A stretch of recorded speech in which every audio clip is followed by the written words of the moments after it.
Bonjour à tous. Municipal 2014, Télécréole et Info, Politique.net donne la parole à toutes les candidats et à tous les candidats.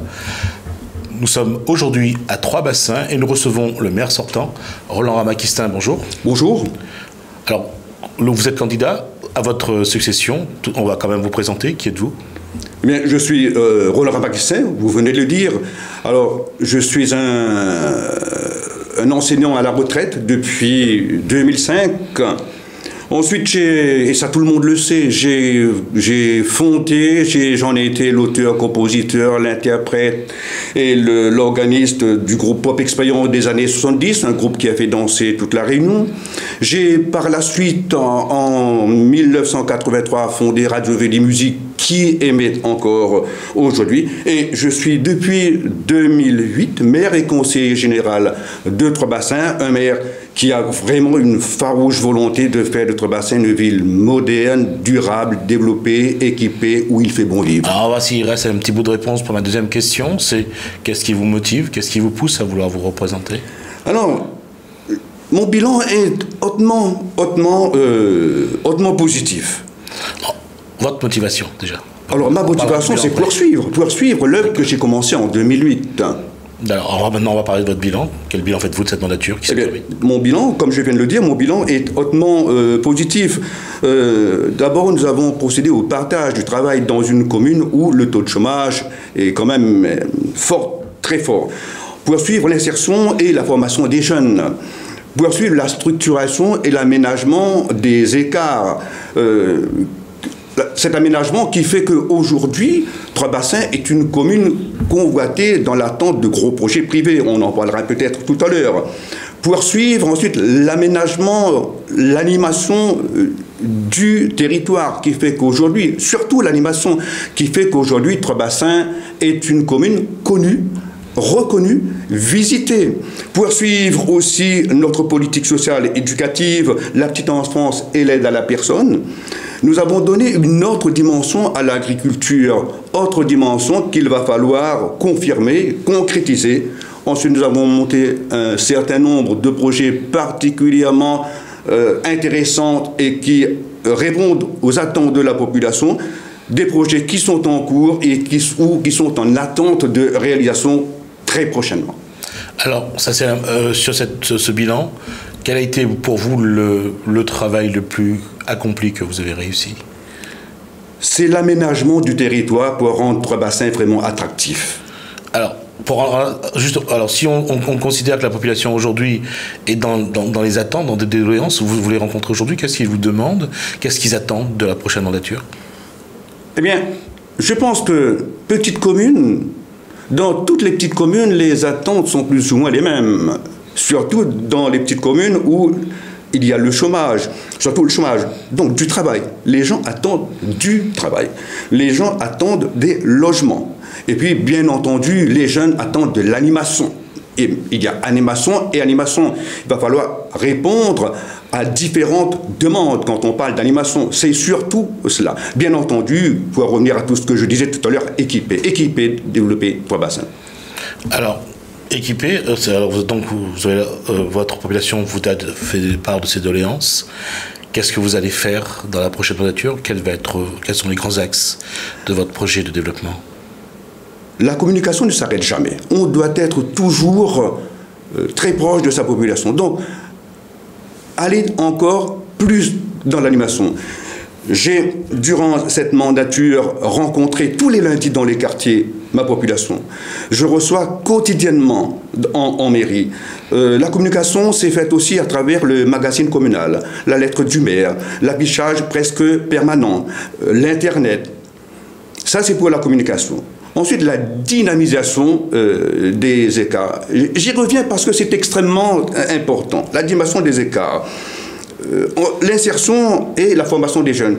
C'est un volet particulièrement important en matière de politique publique, parce que si le chômage est élevé, c'est parce que quelque part, il y a un manque au niveau de l'insertion et de la formation. Structurer le tissu économique à travers l'artisanat, les petites et moyennes entreprises, l'agriculture, le secteur agricole est impliqué, surtout impliquer la population dans le développement économique du territoire pour que les habitants soient eux-mêmes décideurs et acteurs de leur développement.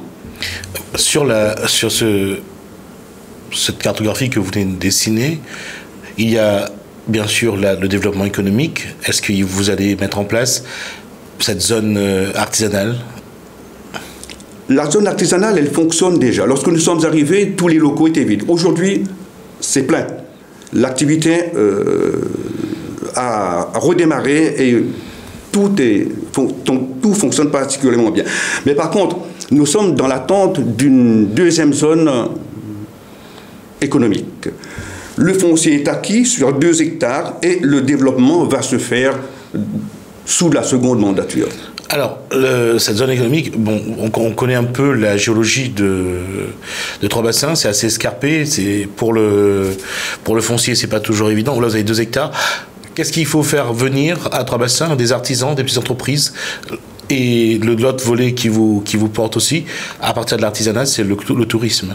C'est le tourisme. Vous avez un ensemble d'éléments qui vous permet aujourd'hui d'avoir un volet de développement assez intéressant.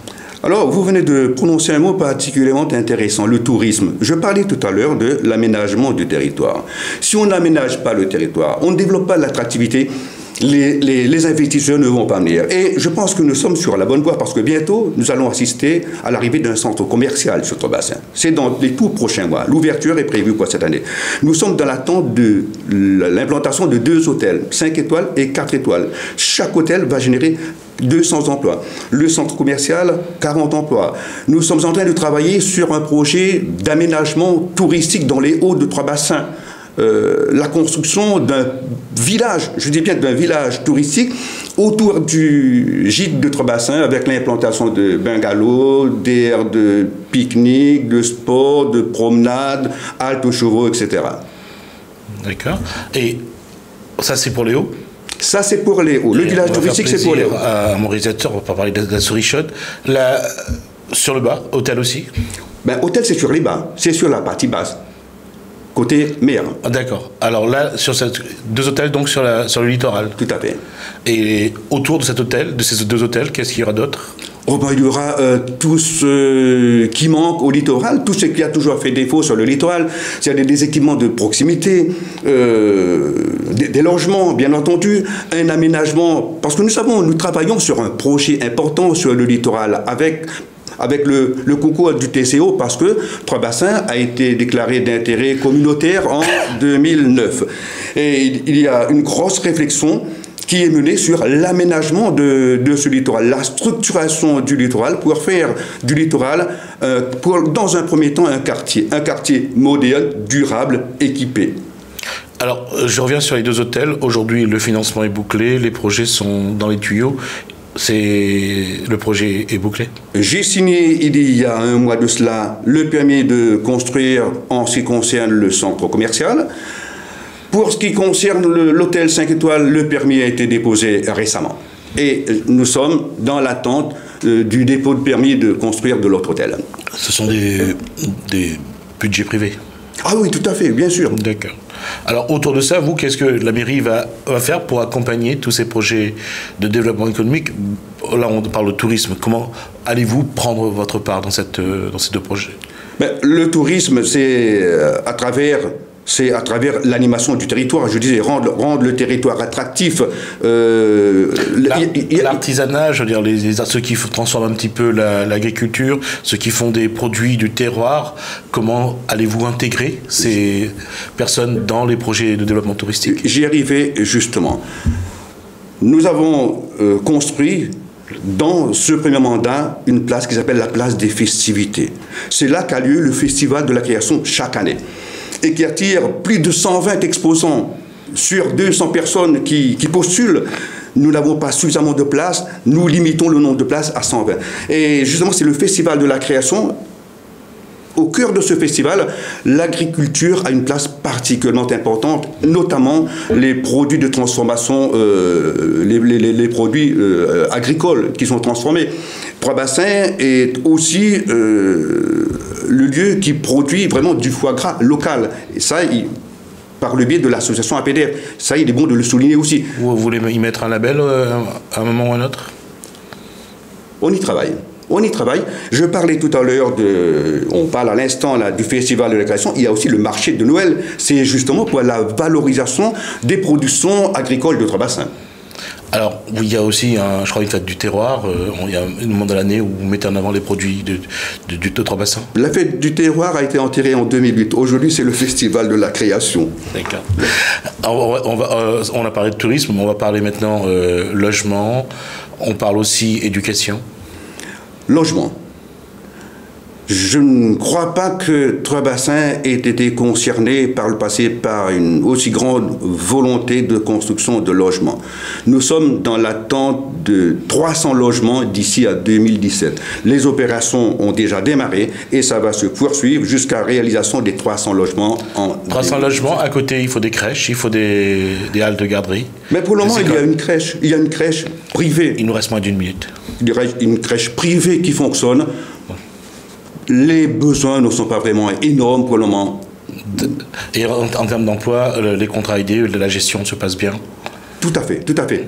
Toutes les personnes qui ont fait une demande de contrat aidé dans la première mandature, ou presque, ont été servies. Et nous avons aussi une grosse demande vis-à-vis des jeunes. 200 jeunes qui sont passés dans les services de la mairie pour se former, ça c'est énorme. Nous avons lancé 3 ACI, ACI Palette, ACI Textile, l'ACI Jardin Familiaux, c'est pour bientôt. Ça aussi, c'est pour l'insertion des jeunes, la formation des jeunes. Il nous reste quelques secondes. Rapidement, quel message pour les Trois-Bassinois? Écoutez, Trois-Bassins est sur la bonne voie. N'arrêtons pas un développement qui s'est mis en marche. Il nous reste quelques jours, à la population pour se décider. J'ai confiance dans la population parce que nous avons énormément fait pour ma commune. Pour notre commune. Roland Ramakistin, merci d'avoir répondu à nos questions. Je rappelle donc que vous êtes le maire sortant, vous êtes candidat sans étiquette pour les municipales 2014 de votre commune. Merci à vous. C'est moi. Merci à vous.